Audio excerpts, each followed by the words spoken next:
Hey everyone, today I'm going to teach you how to activate dark mode in Monday.com, so let's get started with this quick tutorial. First, open your web browser and navigate to Monday.com. Once the page loads, go ahead and log into your account. After you've logged in and your dashboard appears, you'll be ready to make the switch to dark mode, which can really help reduce eye strain, especially if you're working late hours or in a dimly lit environment. Now direct your attention to the upper right corner of your screen.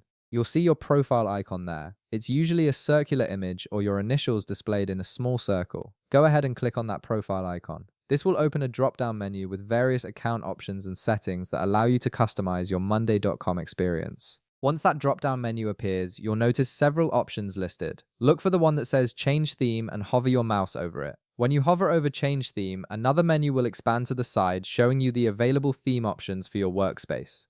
This is where Monday.com gives you control over the visual appearance of your interface. From this expanded menu, you'll see different theme choices available. Click on Dark to activate dark mode. As soon as you select this option, your entire Monday.com interface will immediately switch from the standard light theme to the dark theme. The background will become darker and text will adjust to lighter colors for better readability. This change happens instantly, so you don't need to refresh the page or restart anything. And that's it. You've successfully activated dark mode in Monday.com, giving your workspace a sleek, modern look that's easier on your eyes during extended work sessions. If this video helped you out, be sure to leave a like, subscribe, and I'll see you in the next one.